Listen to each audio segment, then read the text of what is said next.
পুঁটি মাছের তো অনেক রকম বানিয়ে খেয়েছেন, একবার এইভাবে কাঁচা আম দিয়ে বানিয়ে দেখতে পারেন। চটপট হয়ে যায় রান্নাটা, 5 মিনিটে কমপ্লিট হয়ে যায়। চলুন বানানো স্টার্ট করি রান্নাটা। তার জন্য লাগবে এই পুঁটি মাছ।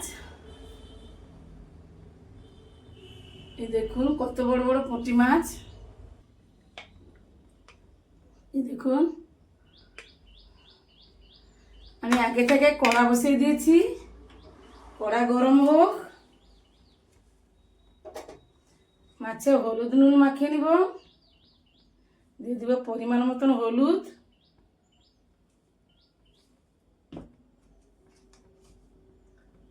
স্বাদ মতন লবণ,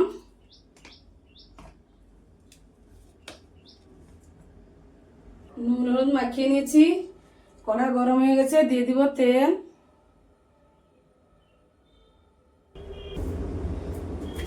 তেল গরম হয়ে গেছে, মাছটা ভেজে নিব।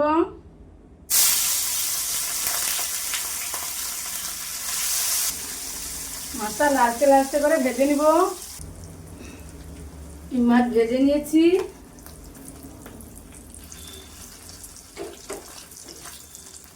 সব মাছ ভেজে নিয়েছি, তুলে নিব। ওই তেলে দুটো শুকনো লঙ্কা দিয়ে দিব, 1/2 চামচ ফোড়ন, 5 ফোড়ন দিয়ে দিব, একটা কেটে রাখা টমেটো দিয়ে দিব,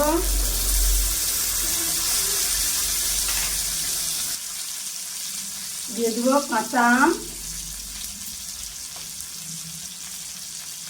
পরিমাণ মতন লবণ দিয়ে দিব, দিয়ে ভালো করে ভেজে নিব।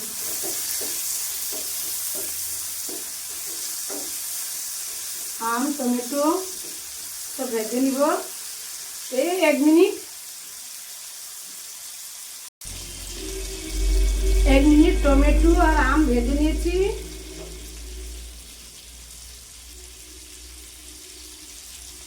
দিয়ে দিব পরিমাণ মতন হলুদের গুঁড়ো 1/2 চামচ, কাশ্মীরের লাল লঙ্কার গুঁড়ো 1/2 চামচের কাটা হাফ, জাস্ট 1 চিমটে।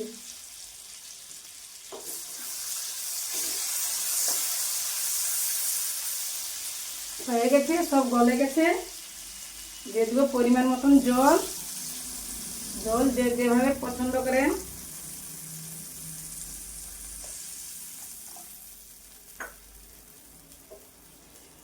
আমি এখানে কোনো রকম সরষা বাটা ব্যবহার করলাম না, কারণ আমি এখানে কাসুন্দি ব্যবহার করব।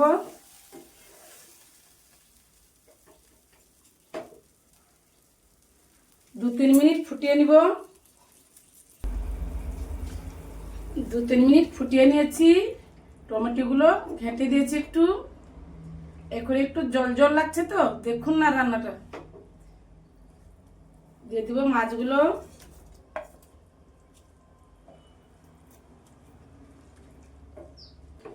মাছ দিলাম তো, আরো 2 মিনিট একদম লো আছে রান্নাটা করে নিব। মাছটা লোতে রাখবো। এই দেখুন 2-3 মিনিট ফুটিয়ে নিয়েছি লো আছে। আস্তে আস্তে কালার চেঞ্জ হয়ে যাচ্ছে না। এতে দিয়ে দিব 1 চামচ কাসুন্দি।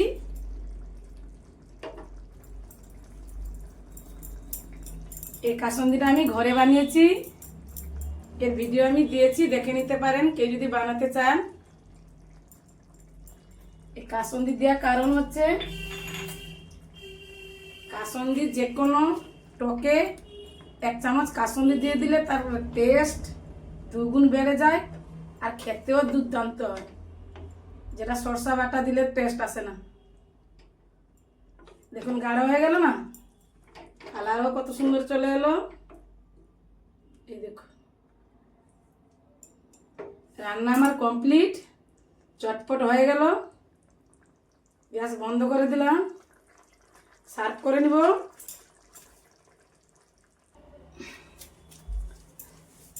এই দেখুন কাঁচা আম দিয়ে পুঁটি মাছের চটপট হয়ে গেল না, 5 মিনিটে রান্না কমপ্লিট হয়ে গেল।